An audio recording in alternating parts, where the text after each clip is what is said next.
at the Peace Palace in The Hague, which is 4 p.m. Kenyan time, during which the president of the ICJ, Judge Joan Ndonug, will read out the court's decision. In view of the current COVID-19 pandemic, only members of the court and representatives of the parties will be present in the Great Hall of Justice. Kenya has, however, indicated that it will not respect the court verdict, terming the proceedings flawed. Kenya, on the 24th September 2021, also joined many other members of the United Nations in withdrawing its recognition of the court's compulsory jurisdiction. As a sovereign nation, Kenya shall no longer be subject to an international court or tribunal without its expressed consent. The government of Kenya recognizes and has consistently indicated as much that the judgment of the court, whichever way it decides, will have profound security, political, social, and economic ramifications in our region and beyond. This will undoubtedly be unfortunate in a region that is already under the torment of terrorism, instability, and conflict. Await that ruling. We want to have that conversation here on Bottomline Africa. Joining me is Felix Odhiambo, who is a law of the sea expert. Thank you very much for joining us here on Bottomline Africa.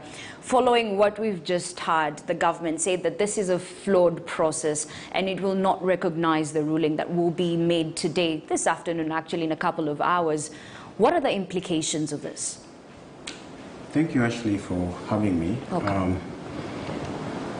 I think the government's decision not to declare that Kenya will not honor the outcome of that particular judgment is the natural, logical consequence of the decision, our decision to pull out of the proceedings.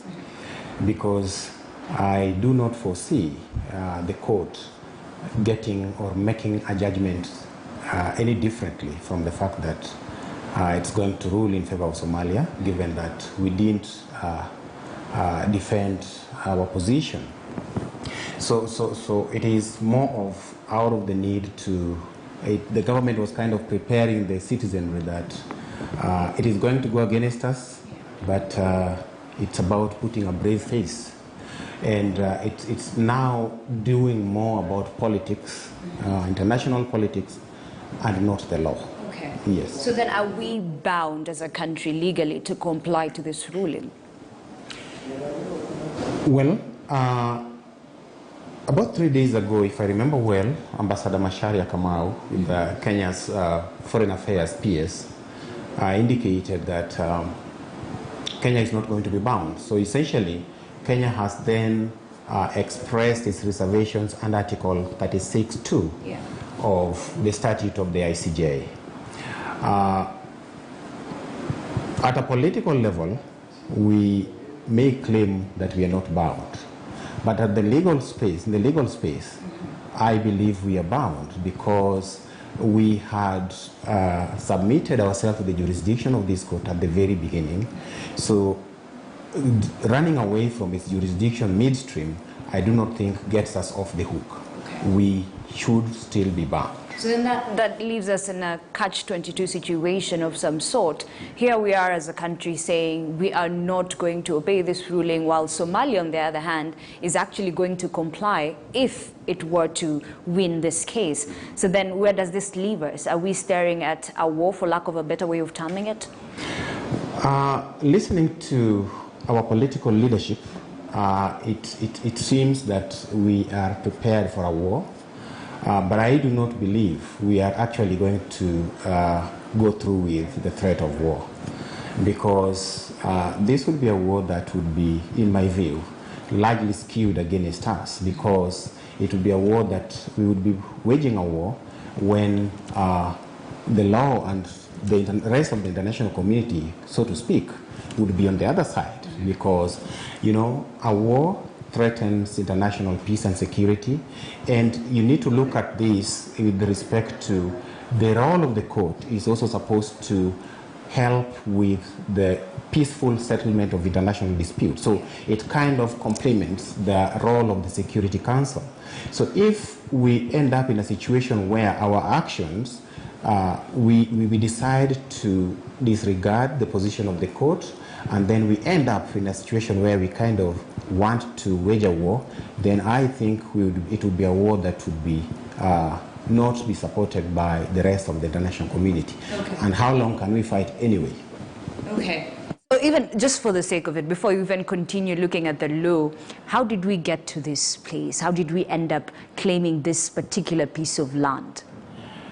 Yeah, piece of the sea. Thanks, Yes, thanks, of the sea, Ashley. yes.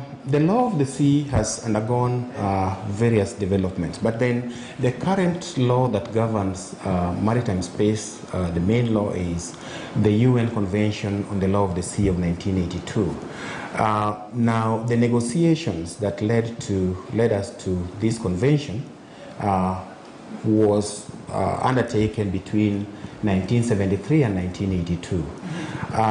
In the course of that negotiation, African states, through the prodding of the former OAU, the precursor to the AU, started claiming what you call the exclusive economic zone. Now, the exclusive economic zone, as a concept, was crystallized in the international legal space through the UN Convention of the Law of the Sea, which was adopted in 1982 but came into operation in 1994. Yeah. Now, you can see that we declared our EEZ through what is called the Presidential Proclamation of 28 February 1979.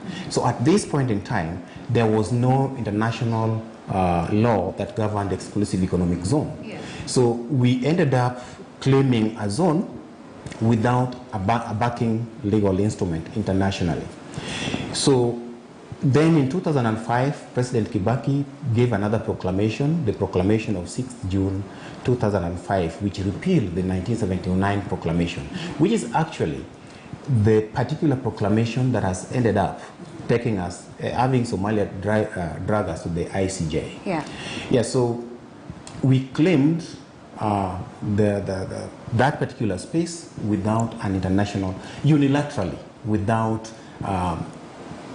an international legal backing, and then without the cooperation of Somalia, and because we are required, if you are neighboring states, to mutually delimit your exclusive economic zone, and that did not happen in our case. So it was a unilateral decision from Kenya, which was we did not get Somalia's backing. So now that is why we are into this contestation. Okay, so finally, as we conclude these conversations, so what happens next?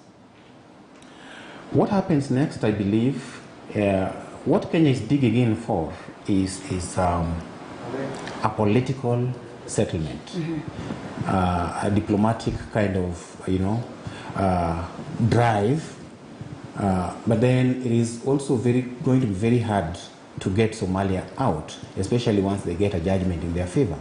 So it is going to be a catch-22 situation, but then, as they say, oftentimes when politics meets the law, politics actually eats the law.